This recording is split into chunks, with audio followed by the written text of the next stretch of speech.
तो शुरू करते हैं पार्ट 3 वैल्यूएशंस। तो इसमें आरएफसी का वैल्यूएशन करेंगे और कोशिश करेंगे फेयर वैल्यू निकालने की, और समझेंगे कि अभी शेयर प्राइस महंगा है या सस्ता है, कैसा ट्रेड कर रहा है आरएफसी। ठीक है, तो यहाँ पर 4 अलग अलग मेथड्स का हम यूज़ करेंगे: PB ratio analysis, PB versus ROE, dividend yield method and dividend discount model.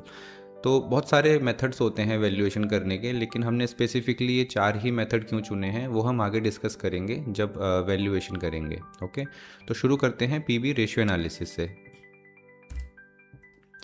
तो पीबी रेशियो होता है करंट शेयर प्राइस और बुक वैल्यू पर शेयर का रेशियो। ठीक है, करंट शेयर प्राइस मतलब जो हमको मार्केट में करंट शेयर प्राइस देखने को मिलती है, और बुक वैल्यू होती है net worth of the company divided by total outstanding shares. यानी कंपनी के पास जितना पैसा है उसको सारे नंबर ऑफ शेयर से डिवाइड कर देंगे तो हमें एक शेयर की कॉस्ट मिल जाएगी।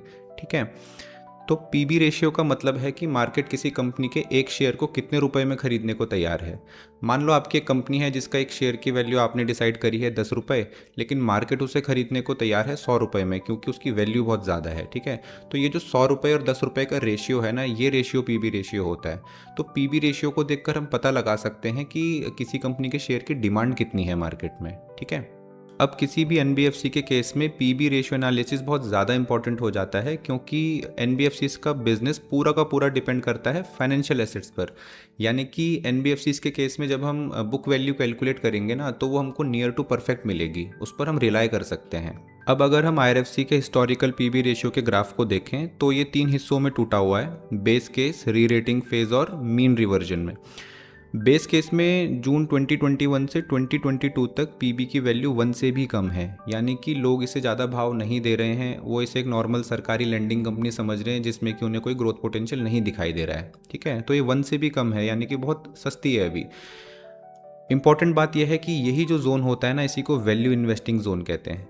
इसी पे जो वैल्यू इन्वेस्टर्स होते हैं वो अपनी पोजीशंस को बिल्ड करते हैं। ठीक है, अब री रेटिंग फेज में पीबी रेशियो ने एक जंप ली और उसकी वैल्यू हो गई 5 तक, यानी कि लोग इसको अब महंगा खरीदने को तैयार हो गए। तो कंपनी वही है, एसेट्स वही है, बस लोगों का नज़रिया बदल गया है। ठीक है, अब वो इसे ग्रोथ स्टॉक की तरह ज़्यादा देख रहे हैं। तो मे बी यहाँ पर कैपेक्स की कोई न्यूज़ आई होगी रेलवे इंफ्रास्ट्रक्चर को लेकर। ठीक है, तो जब भी किसी कंपनी की पीबी की रेशियो एकदम से बढ़ने लग जाए ना, तो उसका मतलब होता है कि जो इन्वेस्टर्स हैं वो कंपनी की फ्यूचर ग्रोथ को आज ही प्राइस इन कर रहे हैं। ठीक है, अब देखो ये जो एक्टिविटी हुई है री रेटिंग की, वो 2023 से 2024 तक हुई है। अब हमारी जो रेलवेज़ है वो एक साल में तो पूरा अपना काम कर नहीं देगी, वो तो एक लंबा प्रोसेस है। लेकिन इन्वेस्टर्स ने उसका ग्रोथ पोटेंशियल आज ही देख लिया और स्टॉक के प्राइस को ऊपर लेकर चले गए। ठीक है, नेक्स्ट है मीन रिवर्जन फेज, जो कि बहुत इंपॉर्टेंट फेज होता है। यहाँ पर जो यूफोरिया एक्साइटमेंट होता है वो सब खत्म हो जाता है इन्वेस्टर्स का, और जो स्टॉक होता है उसे मिलता है रियलिटी चेक। ठीक, तो वो अपनी फेयर वैल्यू के पास आने की कोशिश करता है। यहाँ पर जिस कारण से स्टॉक इतना ऊपर चला गया था, इतनी ग्रोथ आ गई थी, क्या वो कारण सच में एग्जिस्टेंशियल है या फिर सिर्फ हवा बन गई थी, उस चीज़ की वैलिडिटी होती है। ठीक, तो पीबी रेशियो अपने मीडियन के पास आने की कोशिश करता है, जो कि अभी आ भी रखा है। तो यहाँ पर अगर डीप एनालिसिस करके हम जानने की कोशिश करें कि क्या कहानी है, क्या कहानी यहाँ पर हुई थी, ठीक है, तो हम यहाँ पर पता लगा सकते हैं कि नई साइकिल की शुरुआत होगी या नहीं होगी। ठीक, तो ऐसा नहीं है कि यहाँ पर आपने एक रिवर्सल पैटर्न देखा और यहाँ पर अपनी पोजीशन बना ली, है ना, वो हमेशा एक अधूरी कहानी होती है। तो आईआरएफसी का भी करंट पीबी 2.5 है, यानी कि 1 रुपये की बुक वैल्यू के लिए लोग 2.5 रुपये देने को तैयार हैं। ये लगभग अपने मीडियन के पास है। ठीक है, तो ओवरऑल ये अपनी फेयर वैल्यू पर है, डीप वैल्यू पर नहीं है। डीप वैल्यू तब होगी जब ये वैल्यू इन्वेस्टिंग के जोन में वापस आ जाए। ठीक है, तो गोल्डन रूल होता है कि हमें मीडियन के पास खरीदारी करनी चाहिए, लेकिन चीज़ों को देखकर, है ना। मीडियन पर हमें हिस्ट्री देखकर पता लगाना चाहिए कि हुआ क्या था और अब क्या हो सकता है, नई डिमांड किस कारण से आ सकती है। ठीक है, मेथड 2 है पीबी वर्सेस आरओई। पीबी अभी हमने समझा था। आरओई होता है रिटर्न ऑन इक्विटी, यानी कि कोई कंपनी अपनी इक्विटी पर कितना रिटर्न जनरेट कर पा रही है। ठीक, तो मान लो आपके पास 100 रुपये हैं, आपने उस 100 रुपये का इस्तेमाल करके 10 रुपये प्रॉफिट कमाया, तो आपका आरओई हुआ 10%। ठीक है, अब हमें पीबी और आरओई को क्यों कंपेयर करना चाहिए? देखो, आरओई इन्वेस्टर्स के लिए बहुत इंपॉर्टेंट होता है, यही देखकर वो किसी कंपनी में इन्वेस्ट करते हैं, क्योंकि उन्हें अच्छे रिटर्न्स चाहिए होते हैं, राइट। अब जो पीबी होता है ना, वो अपनी वैल्यू को अकेले जस्टिफाई नहीं कर सकता।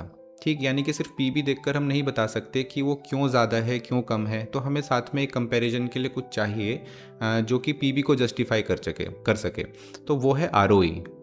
तो मान लो दो कंपनीज़ हैं, कंपनी ए एंड बी, जिनका पीबी रेशियो 4 है, जो कि फेयर वैल्यू से ऊपर है। अब हमें इन दोनों में से एक बेटर कंपनी चुननी हो तो मुश्किल हो जाएगा। तो इसके लिए हम इनके पीबी रेशियो को कंपेयर करेंगे आरओई से।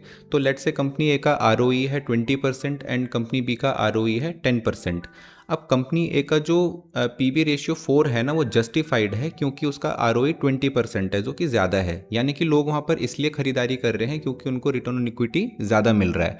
लेकिन कंपनी बी के केस में ये चीज़ सही नहीं है। उसका जो पीबी रेशियो 4 है वो जस्टिफाइड नहीं है उसके आरओई से, यानी कि वहाँ पर लोग खरीदारी किसी और कारण से कर रहे हैं। ठीक है, तो स्टेप 1 में हम पहले आरओई और पीबी कैलकुलेट कर लेंगे। ROE is equal to net profit upon share holders equity, यानी कि नेटवर्थ। तो आईआरएफसी की आरओई निकलती है अप्रॉक्सीमेटली 13%, यानी कि पर 100 रुपीज़ में 13 रुपीज़ अर्न कर रहा है। ठीक है, पीबी रेशियो हमने पीछे कैलकुलेट किया था, तो विच इज़ अप्रॉक्सीमेटली 2.5। स्टेप 2 में हम करेंगे पीयर्स कंपैरिजन। तो यहाँ पर हम साफ साफ देख सकते हैं कि आईआरएफसी की जो आरओई है वो कम है कंपैरिजन विद द पीयर्स। ठीक है, और जो पीबी रेशियो है वो ज़्यादा है, यानी कि स्टॉक महंगा है जबकि इसकी आरओई कम है। ठीक, तो यानी कि यहाँ पर लोग इसलिए पे नहीं कर रहे हैं कि उनको रिटर्न ऑन इक्विटी ज़्यादा मिल रहा है, यहाँ पर पे करने का कुछ और कारण है। ठीक है, स्टेप 3 में हम कैलकुलेट करेंगे fair PB using Gordon growth model. So Gordon was an economist and a finance professor who introduced this formula to calculate the fair PB of a company. So formula is ROE minus G upon KE minus G, जहाँ पर G का मतलब है growth rate, यानी कि company किस rate से grow कर रही है। ठीक है, ये निकलता है ROE multiply retention ratio. Retention ratio होता है प्रॉफिट का वो हिस्सा जो कंपनी अपने ऊपर री इन्वेस्ट करती है ग्रोथ के लिए। ठीक है, तो आईआरएफसी के केस में हमें पता है वो डिविडेंड्स 30 से 31% पे आउट कर देती है, तो खुद के लिए जो उनका प्रॉफिट बचता है वो बचता है 70%। तो इसीलिए ग्रोथ रेट आ जाता है 9%। फिर है कॉस्ट ऑफ इक्विटी, यानी कि वो मिनिमम रिटर्न्स जो इन्वेस्टर्स एक्सपेक्ट कर रहे हैं आईआरएफसी से। ठीक है, ये निकलता है risk free rate plus equity risk premium से। देखो, रिस्क फ्री रेट होता है बॉन्ड्स का इंटरेस्ट रेट, यानी कि अगर इन्वेस्टर्स बॉन्ड्स में इन्वेस्ट करते तो उन्हें 7 से 8% मिनिमम मिलता। अब क्योंकि वो एक इक्विटी में इन्वेस्ट कर रहे हैं जो कि रिस्की होता है, तो वो एक्सपेक्ट करते हैं कि उन्हें 7% या 8% से ज़्यादा रिटर्न्स मिले, तो एक स्टैंडर्ड प्रीमियम उसमें ऐड कर देते हैं बॉन्ड्स के रेट्स में, जैसे कि यहाँ पे 5% किया हुआ है, तो मिला के ये बन जाता है 12%। ठीक है, तो मिनिमम 12% एक्सपेक्ट करता है कोई इन्वेस्टर जब हम कॉस्ट ऑफ इक्विटी की बात करते हैं। ठीक है, इन सबको फॉर्मूले में पुट करते हैं तो हमें मिलता है fair PB which is 1.33x। तो इंटरप्रिटेशन में हमारा इंट्रिंसिक पीबी आया 1.33 और मार्केट पीबी था 2.44, यानी कि आईआरएफसी अभी भी अपने फेयर वैल्यू से ऊपर ट्रेड कर रहा है, वो अभी भी महंगा है। ठीक है, लेकिन इसका रीज़न बहुत सिंपल है, क्योंकि आईआरएफसी मोनोपोली पोजीशन पर है, उसके एनपीए ज़ीरो हैं और हमारा जो रेलवेज़ का एक्सपेंशन प्लान है वो बहुत स्ट्रॉन्ग है। ठीक है, तो लोग आईआरएफसी को इसलिए नहीं खरीद रहे हैं कि उनको रिटर्न ऑन इक्विटी ज़्यादा मिल रहा है, वो उसे खरीद रहे हैं क्वालिटी और सेफ्टी के लिए। ठीक है, ये रूल हम डिस्कस कर चुके हैं। तो देखो, अगर किसी कंपनी का आरओई बहुत कम है लेकिन पीबी बहुत हाई है, जैसे अभी आईआरएफसी के केस में हो रहा है, तो स्टॉक क्या है, वो अपने प्रीमियम एक्सेसिव प्रीमियम पर ट्रेड कर रहा है, यानी कि वो बहुत महंगा है। ठीक है, लेकिन आईआरएफसी क्यों महंगा है वो अभी हमने यहाँ पे डिस्कस किया है। ठीक है, आगे बढ़ते हैं। मेथड 3 है डिविडेंड्स यील्ड मेथड। तो इस मेथड में हम डिविडेंड्स की मदद से फेयर वैल्यू निकालने की कोशिश करते हैं। ठीक है, तो ये सिर्फ उन स्टॉक्स में या उन कंपनीज़ में काम करता है जो कंसिस्टेंटली डिविडेंड पे आउट देती हैं, और आईआरएफसी उनमें से एक है। ठीक है, कैलकुलेशन देख लेते हैं। करंट मार्केट प्राइस है आईआरएफसी का 106 रुपये, मीन डिविडेंड पे आउट है 31%।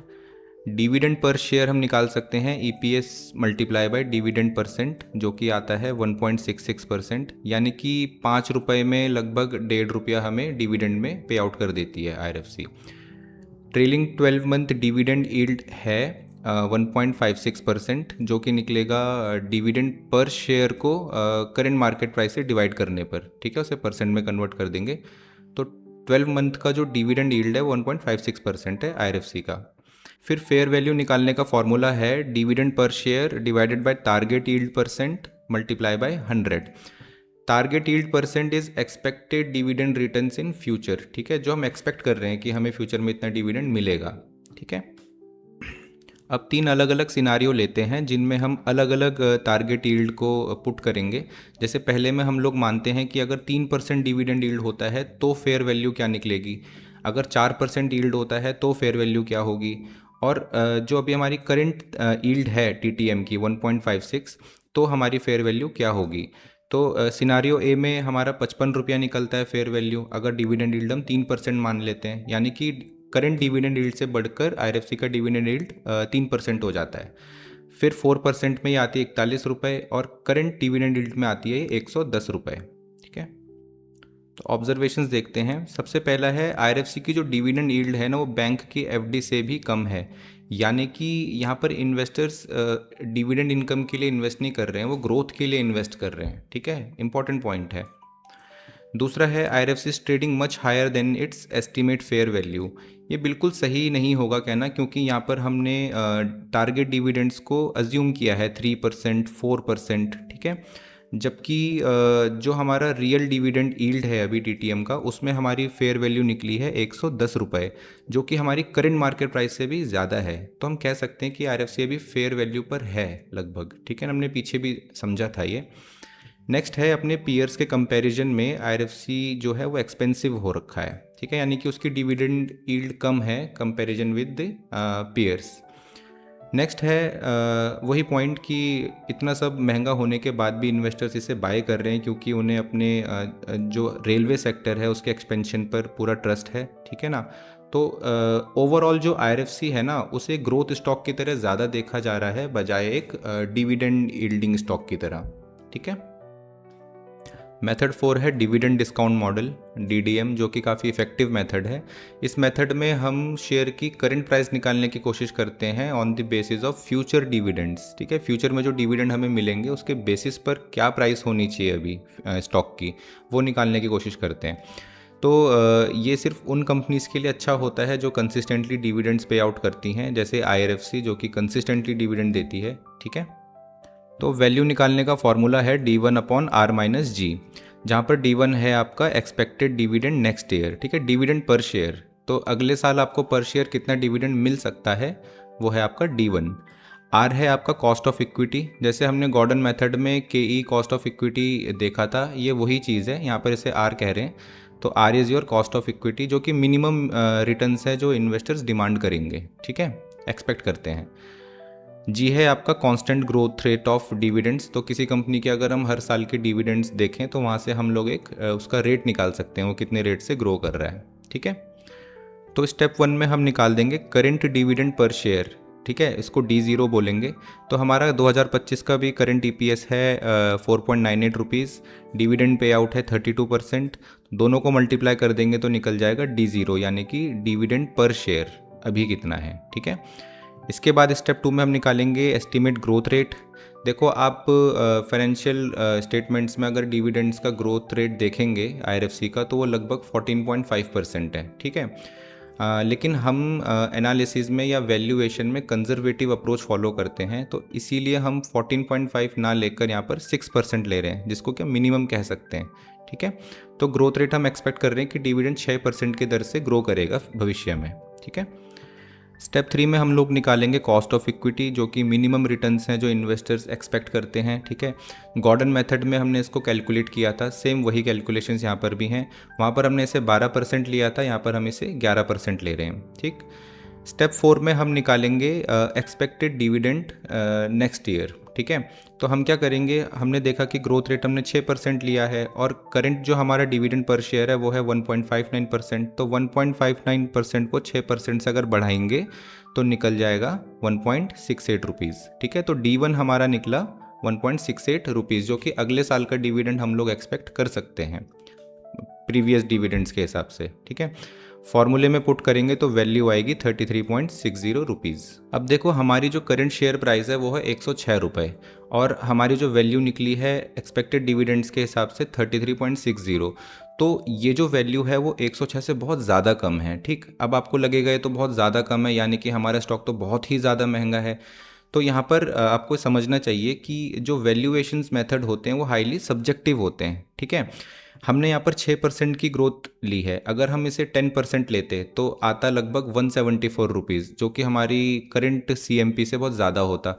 तो फिर आप कहते कि अच्छा स्टॉक तो अभी सस्ता है और इसको भी लिया जा सकता है। तो हमें ये ध्यान रखना चाहिए कि वैल्यूएशन हमेशा कंजर्वेटिव अप्रोच फॉलो करती है। वहाँ पर क्या है कि हम मिनिमम को पहले देखते हैं, ठीक है, मैक्सिमम को नहीं।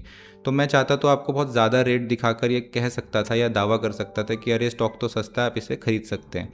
तो ऐसा नहीं है, ये ऐसे काम नहीं करता है, ठीक है ना। इसको ऐसे समझो, मान लो एक हलवाई की दुकान है जो कि 10,000 रुपये का प्रॉफिट कमाती है हर महीने, ठीक है। तो अगर हम DDM से इसका वैल्यूएशन करेंगे तो लगभग 10 लाख रुपए आएगा, मान लेते हैं। अब न्यूज़ आती है कि इस हलवाई की दुकान के सामने एक मेट्रो स्टेशन बनने वाला है, जिस कारण से क्राउड बढ़ेगा, सेल्स बढ़ेगी। तो अब जो इन्वेस्टर्स हैं ना, वो इस हलवाई की दुकान को 30 लाख रुपए तक देने को तैयार हैं, जबकि इसकी इंट्रिंसिक वैल्यू कितनी है, सिर्फ 10 लाख रुपए, ठीक है। तो IRFC के साथ भी यही हो रहा है। IRFC की जो खुद की इंट्रिंसिक वैल्यू है वो तो 33 रुपये है, जो अभी हमने निकाली, ठीक है। लेकिन क्योंकि हमें पता है इंडियन रेलवेज मैसिव एक्सपेंशन करेगा और एक सेफ हेवन भी है क्योंकि मोनोपली है, तो इन्वेस्टर्स उसके ज़्यादा पे करने को तैयार हैं। तो इसीलिए उसकी प्राइस अभी हमें 106 पर दिखाई दे रही है, ठीक है। अब ऐसे में इन्वेस्टर्स क्या करते हैं, जो समझदार इन्वेस्टर होते हैं, जब intrinsic value current market price से ज़्यादा आती है, मान लेते हैं अगर ये हमारे पास 200 आ जाती और हमारी करंट मार्केट प्राइस अभी 106 रुपये है, तो ऑब्वियसली हमारा अभी वैल्यू जोन में चल रहा है स्टॉक, तो स्मार्ट इन्वेस्टर यहाँ पे बाइंग कर लेगा क्योंकि उसे दिख रहा है साफ साफ कि भाई इंट्रिंसिक वैल्यू से भी कम है करंट मार्केट प्राइस। लेकिन इस केस में जब हमारी वैल्यू बहुत कम है, इंट्रिंसिक वैल्यू, और मार्केट प्राइस बहुत ज़्यादा है, तो इस केस में जो समझदार इन्वेस्टर है ना, वो यहाँ पे तहकीकात ज़रूर करेगा कि जो हाइप बन गई है, जो लोग इतना ज़्यादा पे करने को तैयार हैं, क्या वो सही है, क्या मुझे करना चाहिए या नहीं करना चाहिए। तो वो जाकर देखेगा कि रेलवे के एक्सपेंशन प्लान क्या हैं, वो फ्यूचर ग्रोथ को समझेगा। जब वो उस चीज़ से सेटिस्फाई हो जाएगा कि सच में हाँ यहाँ पे मेट्रो स्टेशन बनने वाला है, तो ही वो उसको इतने महंगे में खरीदेगा, नहीं तो वो इसको स्किप कर देगा। आप खुद सोचो, अगर इंडियन गवर्नमेंट रेलवे का कैपेक्स हाफ कर दे तो क्या इसका प्राइस अभी 106 पर टिकेगा? कभी भी नहीं। वो इसकी इंट्रिंसिक वैल्यू को टच कर जाएगा एकदम से, ठीक है। तो आगे बढ़ते हैं। तो DDM के हिसाब से क्या अभी हमें IRFC बाय करना चाहिए? तो नो है, क्योंकि इंट्रिंसिक वैल्यू बहुत ही कम आई है करंट मार्केट प्राइस से, ठीक है। अगर मोमेंटम और मार्केट सेंटीमेंट के हिसाब से देखें तो यस है, क्योंकि इन्वेस्टर्स को स्टॉक पर भरोसा है, गवर्नमेंट की जो पॉलिसीज़ हैं और जो रेलवेज़ का एक्सपेंशन होने वाला है उस चीज़ पर वो ट्रस्ट करते हैं। तो मोमेंटम के लिए बिल्कुल यस है, ठीक है। तो अगर आप कंजर्वेटिव इन्वेस्टर हैं तो आपको फर्दर करेक्शंस के लिए वेट करना चाहिए, क्योंकि रिस्क यहाँ पर बना हुआ है अभी भी, क्योंकि करेक्टिव फेज़ में चल रहा है, ठीक। और एग्रेसिव इन्वेस्टर है तो आप स्मॉल बाय कर सकते हैं, अगर आपको बिल्कुल भरोसा है कि हाँ जो हमारा रेलवे कैपेक्स है वो बढ़ेगा ही बढ़ेगा और एक्सपेंड करेगा, ठीक है। स्मार्ट इन्वेस्टर को वॉच द गैप करना चाहिए, यानी कि या तो IRFC के प्रॉफिट मार्जिन्स रेज हो जाएं, प्रॉफिट्स बढ़ जाएं कुछ करके, या फिर करेक्शन इतना ज़्यादा हो जाए कि जो इंट्रिंसिक वैल्यू और करंट मार्केट प्राइस के बीच का गैप है वो मिनिमम हो जाए, तो उस मिनिमम गैप में स्मार्ट इन्वेस्टर को बाय करना चाहिए। तो कंक्लूजन ये है कि जो IRFC का अभी जो करंट सिनारियो है वो कोई वैल्यू जोन तो नहीं है, ठीक है ना। यानी कि अगर आप IRFC को भी बाय करते हैं तो वैल्यू इन्वेस्टमेंट वो नहीं मानी जाएगी, क्योंकि वो ओवर वैल्यूड जोन में है, वो हम साफ साफ देख सकते हैं चारों मेथड्स में। लेकिन मोमेंटम इन्वेस्टमेंट है, ये हम देख सकते हैं, ठीक है। हमें लगता है कि आगे ग्रो करेगा सेक्टर, तो ऑब्वियसली मोमेंटम इन्वेस्टमेंट है, बट वैल्यू इन्वेस्टमेंट नहीं है, ठीक है।